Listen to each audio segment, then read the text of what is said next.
and the American Academy of Orthopedic Surgery.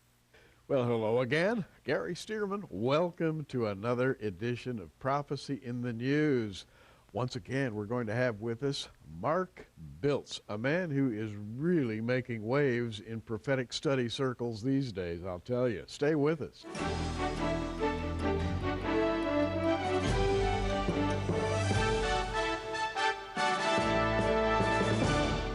Well, Mark Biltz, welcome once again to Prophecy in the News. Well, thank you, Gary. I'm just so thrilled to be here with you again. You know, going back to 2008 when you were first here, and you brought a then revolutionary idea concerning what have come to be called lunar tetrads, that is, eclipses that occur in groups of four, and we'll talk about that later.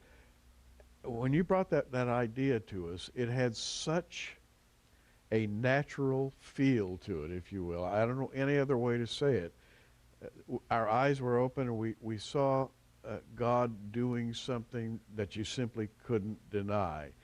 And yet, since you have come up with this idea and presented it in a number of venues, you do have your critics. And so I wanted to give you an opportunity, A, to talk about what it is you discovered, and B, some of the criticism that you have encountered. Sure. Well, thank you, Gary. To me, it is so significant that these eclipses are falling on the feast days. And when I brought this out, as you said, it made waves all over the world, because now we're looking at eclipses from a biblical point of view, when they're falling on the biblical calendar. And as I said before, I don't control an eclipse. I don't control the biblical calendar.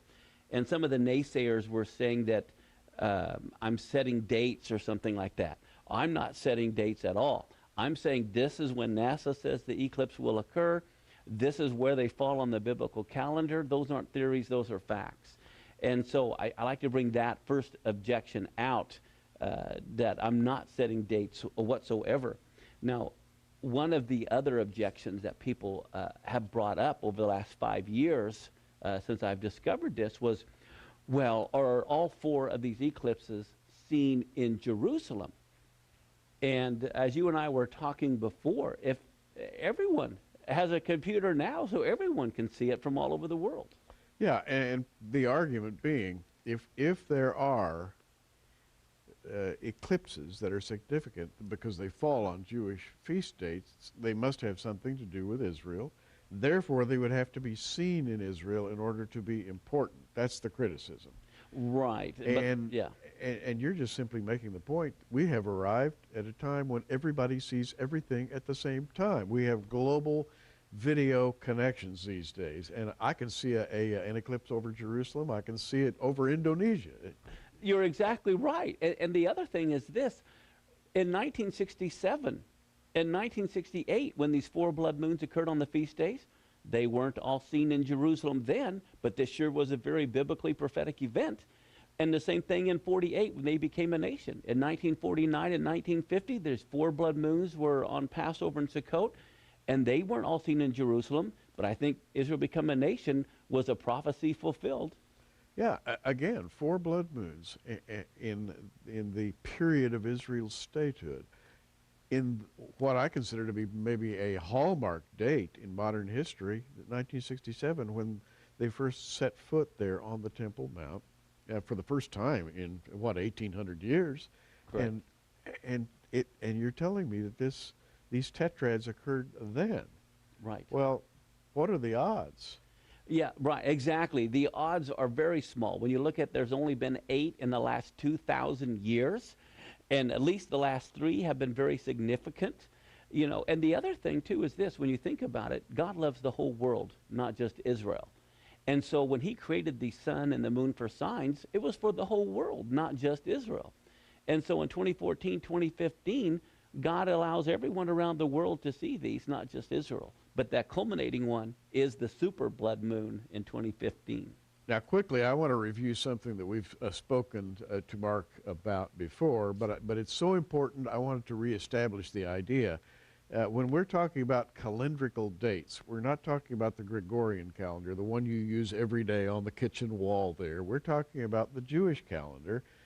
And it is a unique calendar in that it relies on solar and lunar input, and particularly lunar input relative to the feast days, right? You're exactly right, Gary, because as I said, you can only have a solar eclipse on the first day of a biblical month, but it could happen any time on our calendar. Yes.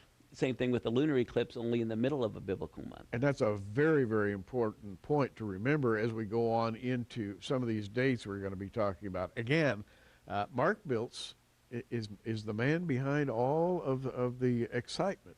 And by the way, as we approach 2014, 2015, I expect the excitement to mount, don't you? Oh, I think it's going to be huge, and I'm very excited about the Orlando conference again, just because that's a few weeks before the first one. Well, since you brought up the Orlando Prophecy Conference, I just want to say that we're going to be talking as fast as we can on today's broadcast, but there's no possible way we can get in all the facts and figures that Mark has, and he's going to be making a huge presentation there March 28th through 30th at the Orlando Prophecy Conference. And by the way, you need to find out about this conference if you don't know about it already.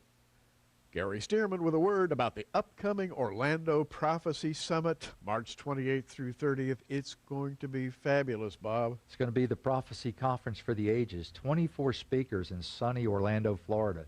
The sunshine, the beaches, Disney World, Universal Studios, the Holy Land theme park, and 24 incredible speakers. Like Chuck Missler, Bill Salas, L.A. Marzulli, and, by the way, Mark Biltz. Don't forget Mark Biltz. 2 weeks before the blood moons hit Israel, Mark Biltz is going to be speaking at our conference. L.A. Marzulli, fresh off his trip to Peru, his hunt for the skulls and the skeletons of the Nephilim. It's going to be fabulous. Bob, for our viewers in the southeastern United States, this is a one-day drive to a beautiful hotel, and we're going to have the most fabulous get-together you can possibly imagine. Be with us. Call the 800 number right now, 1-800-475-1111. We'll see you there. Well, Mark, let's go back now, and let's talk about the dates themselves. I would just like to go through the calendar dates we're talking about to give everybody a kind of a view of what it is that we're dealing with here, the proximity of these dates. I think it's very important. Well, in 2014, it's going to be on tax day, April 15th. April 15th. April 15th, that's when we're going to have the first total blood moon. And then following that, on October 8th, okay, that's on the Feast of Tabernacles, will be another total blood moon. Again, for us who just use the Gentile calendar, the Gregorian calendar on the wall, it's no particular date. But in the Jewish calendar, this is huge. This is why you need to get a biblical calendar that overlays the Jewish holidays with our normal calendar. Absolutely. So you can, I used to live in Garden City, Kansas. And in Garden City, we're right on a time zone between Central and Mountain Time. Right. And people had to have 2 clocks because they could go to their neighbor and it's an hour later, even though it's a nice walk. Okay, so we need to realize we need 2 calendars. We need the Gregorian calendar for our normal business activities. But if you want to know what God's doing, you got to be on his calendar. So we've combined the 2 in one calendar. Okay, so you have April 15th of 2014, and then in October, the 8th is another blood moon on Sukkot. That will be a total lunar eclipse. Yes. And a total lunar eclipse is when you, if you've ever seen one of these, you go out and the moon begins to disappear slowly, and when it becomes total, almost amazingly, it turns a dark blood red color. Exactly. So when the biblical expression, the moon shall turn to blood, is used, it's really not a metaphor, it's a description. It's the plain meaning of the text. And then guess what? On Nisan 1, now most people don't know when Nisan 1 is. This is why you want to be on a biblical calendar. But next year, it is March 20th of 2015. Nisan 1 is the day Moses set up the tabernacle, the grand opening ceremony, and the fire falls from God and lights the fire. Well, there's a total solar eclipse that begins the religious calendar year in 2015, and it's on March 20th. And then just 2 weeks later, on April 4th in 2015, is a total blood moon on Passover. This is followed by... That would be what date in the Gregorian calendar? April 4th. April 4th. Yeah, April 4th of 2015 is a total lunar eclipse.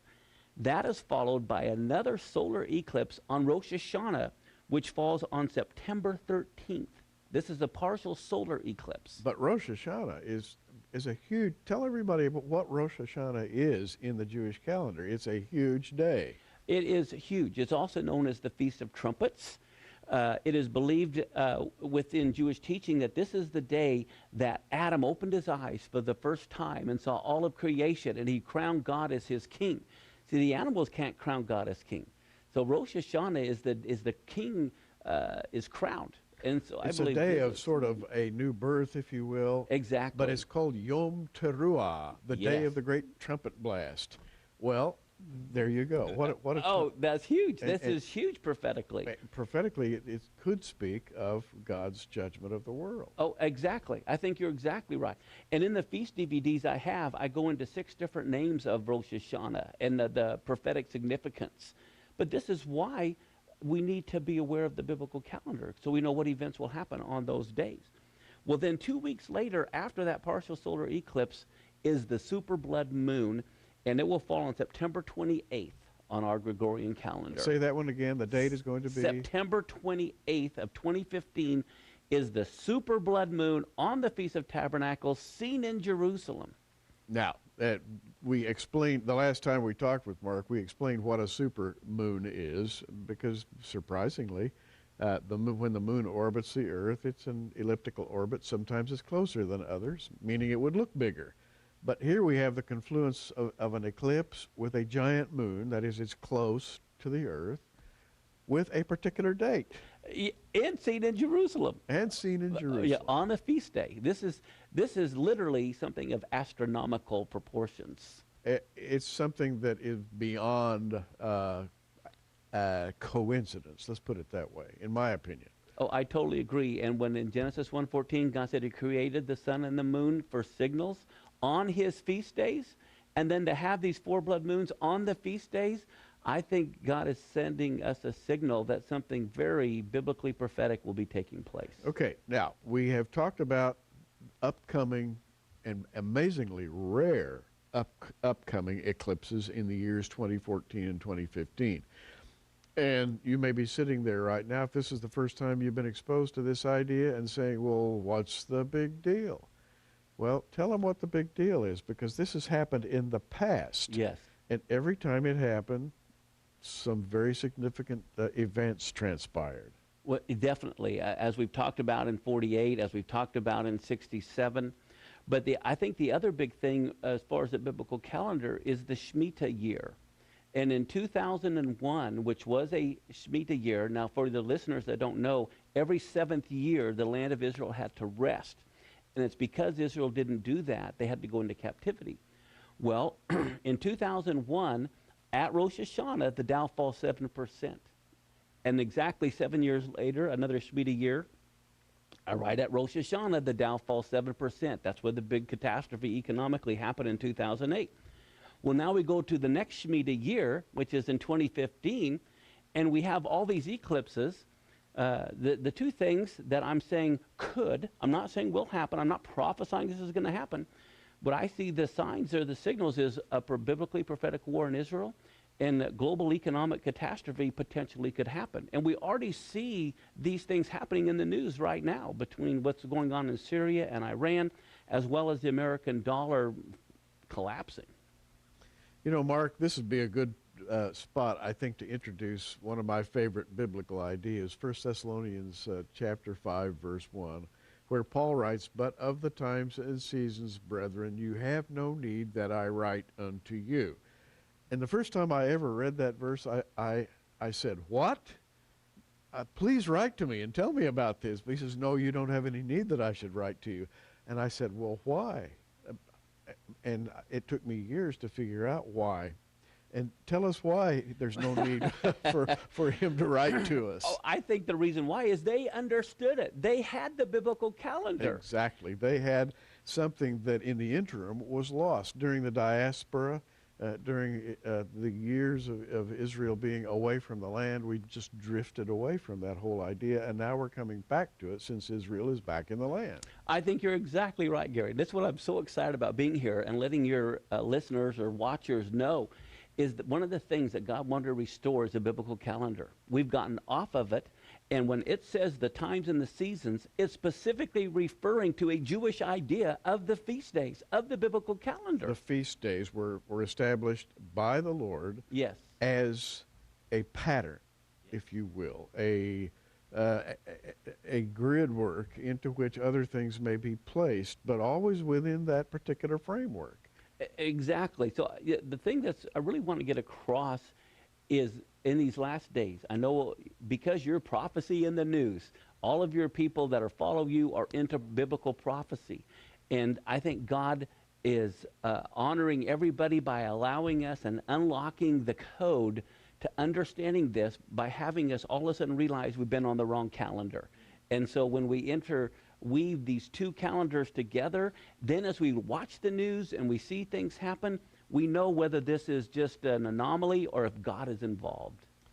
Now, this is amazing. And what Mark has discovered, maybe I should say rediscovered, something that probably was understood much more clearly back in the days of the prophets and the apostles, but was sort of lost. But what you have rediscovered is the idea, literally from the initial words of the Torah, that is the 5 books of Moses, that God works within a prescribed framework, and to those who are obedient to him, he reveals what that framework actually is. And this is something that I think's been rediscovered in our era, and you have been an instrument in one particular part of it. Well, thank you. Because when you think about it, the Gregorian calendar by Pope Gregory was based on the Julian calendar, right, which was totally based on the sun. And then Absolutely. you have the Muslim calendar, which is totally based on the moon. But in Genesis 1:14, God said, let them, not one or the other, but let both of them determine the biblical calendar. And so the Jewish calendar, the biblical calendar, is the only one that incorporates both. And when it comes to prophecy, that's the one we have to be on to know what God's doing. So it is a prophetic calendar. Yes, and exactly. by the way, it's not an easy calendar to master because it has some intricacies, and it has to be adjusted periodically, and you need to study it. And my suggestion would be that you sort of begin to familiarize yourself with it, particularly as we're going into 2014, 2015. Now, having said all this, let's go back then to 1492. Sure. And let's just rebuild the past, coming right up through to the present day. And if you haven't heard this, you really need to listen. In 1492, of course, Columbus sailed the ocean blue. We all learned that in grade school, right? But that was a horrific year for the Jews. And it's marked in the sky, if you will. Yes, exactly. This is when King Ferdinand and Queen Isabella of Spain decided to kick all the Jews out of Spain. It was on the 9th of Av, that very historic date. And then all of a sudden in 1493 and 1494, we have these 4 blood moons that happen on Passover and Tabernacles. In 1493, all the Jews were kicked out of Portugal. You know, and the one thing I found out in dealing with the Jewish people, they know church history better than a lot of the church does. They really, these events are stuck in their mind. Yeah, and so now think about this, something major happening to Israel marked in the sky. And let's move forward then to the next lunar tetrad, or 4 blood moons. That's what's so incredible. Here it was 1493, 1494, and then in the 1500s, okay, there were 7 times that there were tetrads, 4 blood moons, but none of them fell on the feast days. Ah. Okay. Okay. And so that's important. None of them fell within the Jewish calendar on significant feast days. I want to make sure you caught that. Right. And then there were none in the 1600s, none in the 1700s, none in the 1800s. And then all of a sudden in the 1900s, Israel becomes a nation, and here they come. Israel captures Jerusalem, and here they come. And so this is the 3rd one just within the last 100 years. First off, to think There's been 8 over the last 2,000, but 3 groups of 4 tetrads are happening within a 100-year time frame. This is just unbelievable. And I know that we're living in prophetic times. Oh, yeah. So to have 3 tetrads all within 75 years on biblically prophetic dates on the Jewish calendar, I think this is like God with a big billboard in the sky. Is anybody listening? And if those that have a prophetic ear need to be hearing that this is God trying to tell us something. And I can hear the words of Paul echoing in my ears right now. But of the times and the seasons, brethren, you have no need that I write unto you. Why, that's first. Now I understand what Paul was saying. You know these times and seasons. That's why it's so important for Christians to get on the biblical calendar so they can watch as the news unfolds. One of the funnest things I like to do is whenever a big news event happens, man, I go right to that biblical calendar and see what day it is and to see if this is God talking to us. Speaking of which, and I wasn't going to do this, but I'm going to pick up my Bible, and because Paul continues in 1 Thessalonians 5, and he says, "For yourselves know perfectly that the day of the Lord so cometh as a thief in the night." And then I'm going to drop down to verse 4. He says, "But ye, brethren, are not in darkness, that that day should overtake you as a thief." In other words, Paul is clearly saying, you have enough information to know when that day is approaching. And that's precisely what you're talking about, isn't it? You're exactly right, because as we said earlier, God is the same yesterday, today, and forever. If he fulfilled all the spring feasts to the day of his first coming, he'll fulfill the fall feast to the day of his second coming, and the next feast to be fulfilled is the Feast of Trumpets, or Rosh Hashanah. And so how will you know if this big prophetic event that's happening, if it's God or not, is it falling on Rosh Hashanah?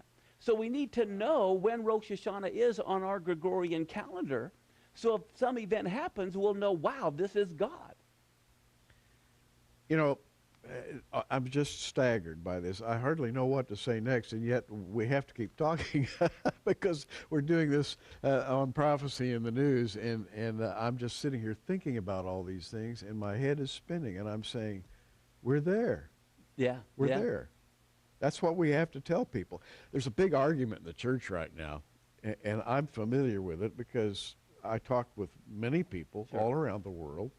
And the argument runs something like this. You know, Israel has come back. Yes, we know that. And Israel's God's timepiece. But we're not really sure that prophecy has been fulfilled up to this point.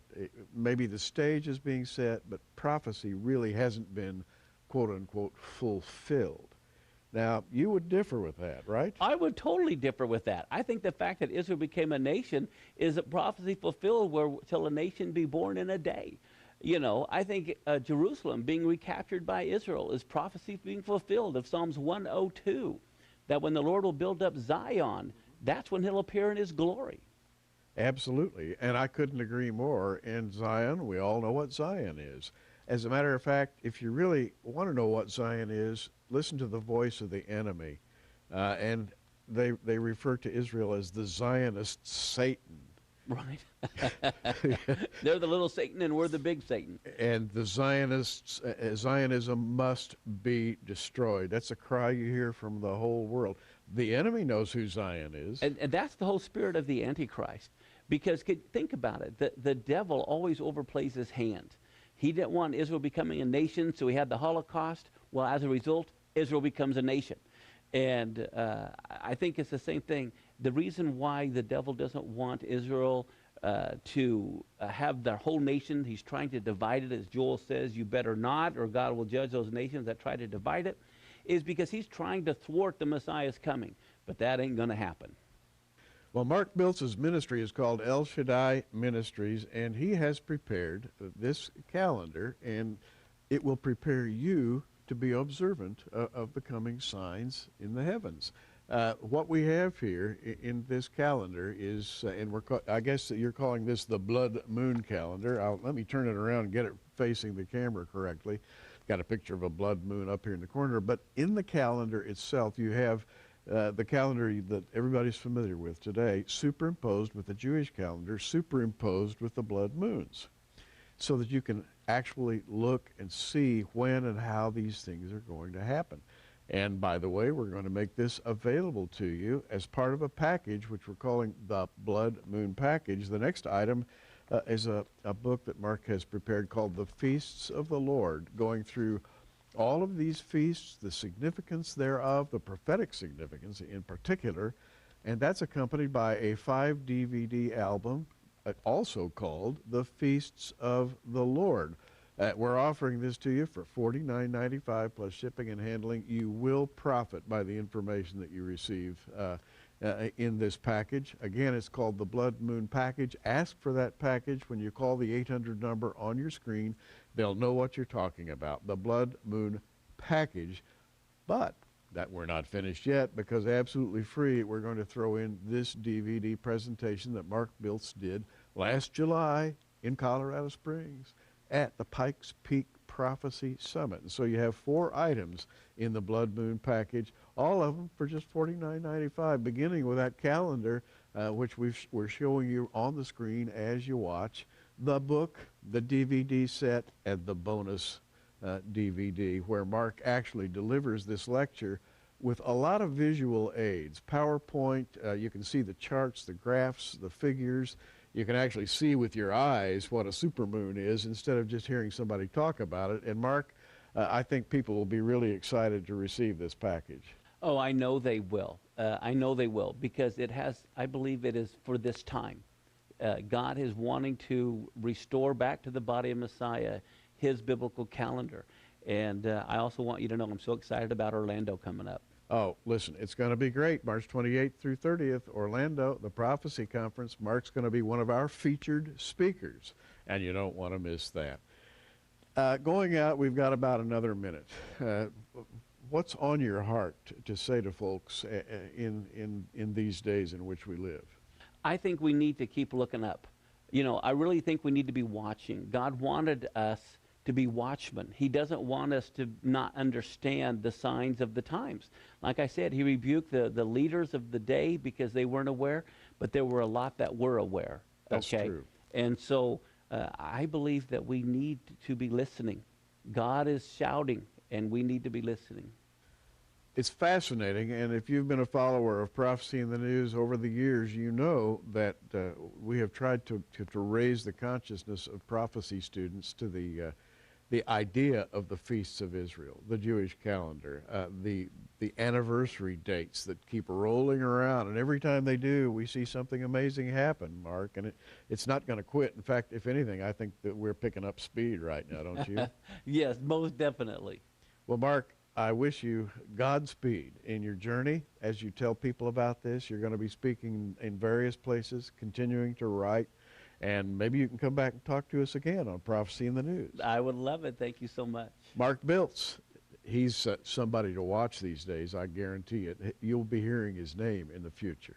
I'm Gary Stearman, reminding you, keep looking up.